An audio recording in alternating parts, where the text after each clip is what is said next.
بسم الله الرحمن الرحيم. الحمد لله رب العالمين، الصلاة والسلام على نبينا محمد وعلى آله وصحبه أجمعين.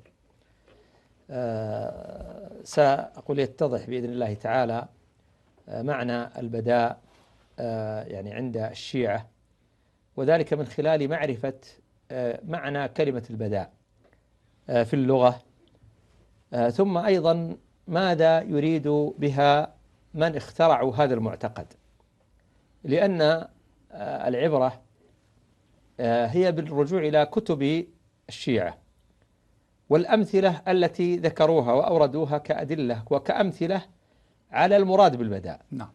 ولذلك مثل ما تفضلت أن المعاصرين لهم تفسير للبداء، بينما المتقدمين من الشيعة حين وضعوا هذه العقيدة أرادوا بها معنى مختلفا عما أراده أو حاول المتأخرون أن يفسروا به البداء.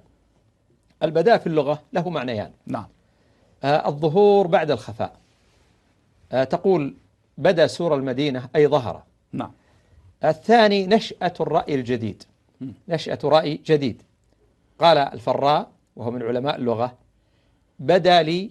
بدا أي ظهر لي رأي آخر. وطبعا كلا المعنيين قد ورد في القرآن، فمن مثل ذلك قول الله سبحانه وتعالى: وإن تبدوا ما في أنفسكم أو تخفوه يحاسبكم به الله، أي تظهروا. نعم. ثم أيضا قول الله سبحانه وتعالى: ثم بدا لهم من بعد ما رأوا الآيات ليسجننه بعد حين ثم بدا لهم. نعم. يعني هذا لم يكن قد بدا لهم من قبل ثم بدا لهم من بعد، رأي آخر. رأي آخر. نعم. نعم، هذا قبل أن يروا الآيات لم يكن قد بدا لهم، وقد لم يقرروا سجن يوسف عليه الصلاة والسلام. نعم. هذه العقيدة عند الشيعة ما منزلتها، ما مرتبتها، ما مكانها؟ نعم. أيضا معرفة مكانة هذه العقيدة، عقيدة البداء، يبينها ما أوردوه من أدلة في كتبهم المعتمدة. يعني هذه العقيدة أولا، يعني هذه العقيدة لا وجود لها لا في القرآن ولا في السنة النبوية، يعني لا تعرف، وهذه من العقائد التي انفرد بها الشيعة. والشيعة يعني من خلال تتبع معتقداتهم يختلفون عن المسلمين، حتى العقائد التي يتفقون بها لفظا يختلفون بها حقيقة. نعم. لكن هنالك عقائد انفردوا بها لم يشاركهم فيها أحد، لا بأسماء هذه العقائد ولا بمضمونها. ومن ذلك عقيدة البداء التي لها منزلة عظيمة وكبيرة عند الشيعة. من هذا الأدلة على ذلك ما جاء في أصول الكافي كتاب التوحيد باب البداء، يقول: ما عبد الله بشيء مثل البداء. يعني منزلة البداء أنه لم يعبد الله بشيء مثل البداء. هذا في أصول الكافي كتاب التوحيد باب البداء الجزء الأول صفحة 146، وابن بابويه القمي التوحيد باب البداء صفحة 332. أيضا ما عظم الله عز وجل بمثل البداء، أيضا في أصول الكافي الجزء الأول 146. أيضا الدليل الثالث قولهم: ولو علم الناس ما في القول بالبداء من الأجر ما يعني فتروا من الكلام فيه. نعم. لو علم الناس ما في البداء من الأجر ما فتروا من الكلام فيه. أصول الكافي الجزء الأول صفحة 148 وغيره من المراجع. الرابع قالوا: ما بعث الله نبيا قط إلا بتحريم الخمر وأن يقر لله بالبداء. أصول الكافي الجزء الأول صفحة 148 وغيرها من المصادر. طبعا يعني الذي يقرأ هذه الروايات وهذه يعني الأدلة على مشروعية البداء ومكانة البداء يرى أن هذا البداء بهذه يعني الأجور العظيمة والمنزلة الكبيرة يعني هو أصل من أصول الدين. نعم. يعني الذي يقال عنه مثل هذه الأقوال، والتي أيضا أن كل الأنبياء قد قالوا بالبداء. طيب فضيلة الدكتور، يعني هذه العقيدة كما سنعلم بإذن الله تعالى هي عقيدة مختلقة، هي عقيدة ما أنزل الله بها من سلطان، إذن هي عقيدة إنسانية لا عقيدة ربانية.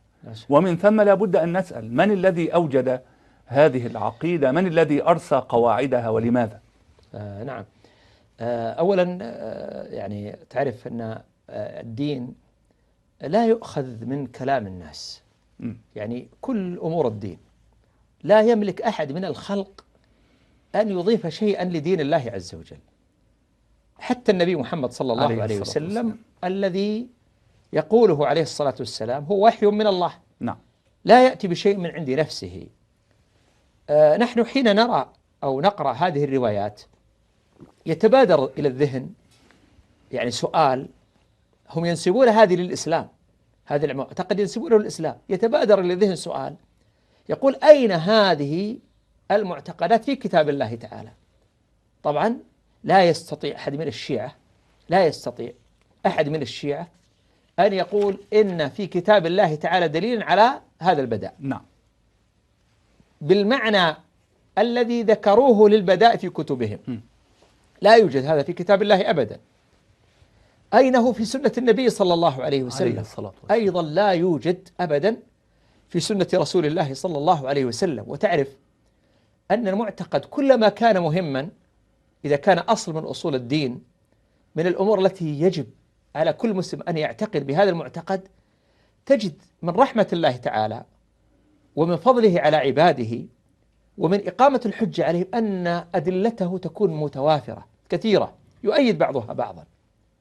يعني فرق بين مسألة مثلا من فروع الدين، من المستحبات مثلا، نعم، من الأمور النادرة التي تحدث نادرا للإنسان، فتجد أنه قد يأتي لها دليل في كتاب الله تعالى أو في سنة النبي صلى الله عليه وسلم، يعني في موضعين. لكن إذا كانت العقيدة مهمة وأصل من أصول الدين تجد أنه يتكرر كثيرا. انظر مثلا في قضية الإيمان بالله، نعم، الإيمان بالملائكة، الإيمان بالكتب، الإيمان بالرسل، الإيمان باليوم الآخر، كم تكرر في كتاب الله تعالى من مرة.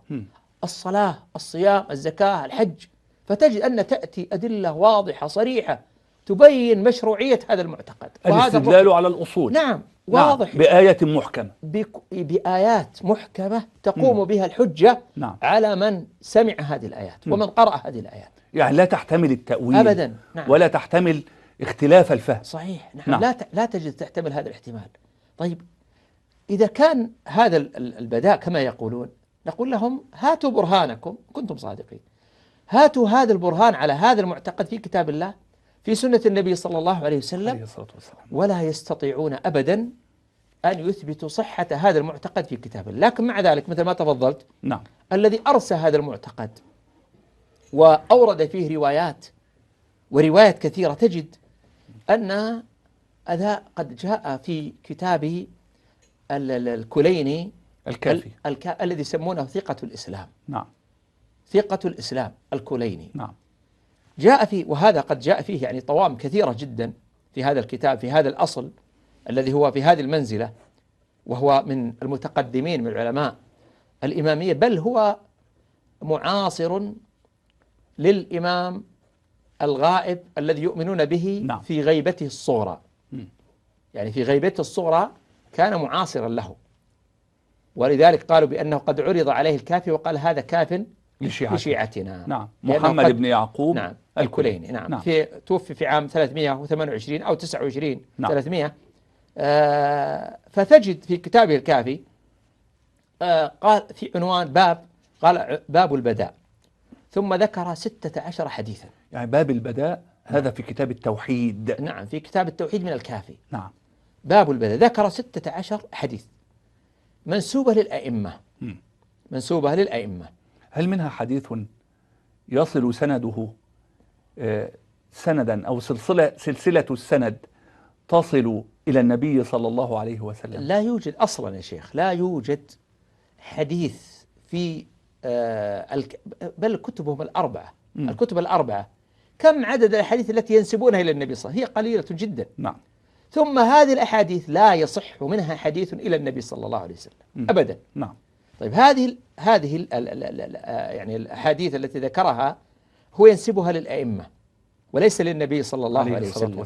طبعا يفترض هذا المعتقد أن ينسب لرسول الله. صحيح. يعني أن يكون قد ثبت عن النبي صلى الله عليه وسلم، لأنه أصل من أصول الدين بزعمهم.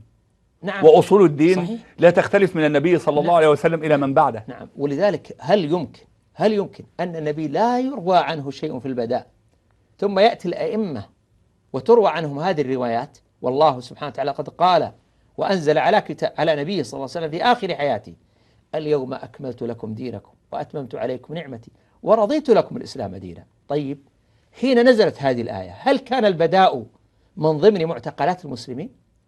طبعا لم يكن من ضمنها. نعم. إذن هو اختلق فيما بعد، ثم جعلت له هذه المكانة العالية العظيمة عندهم. نعم.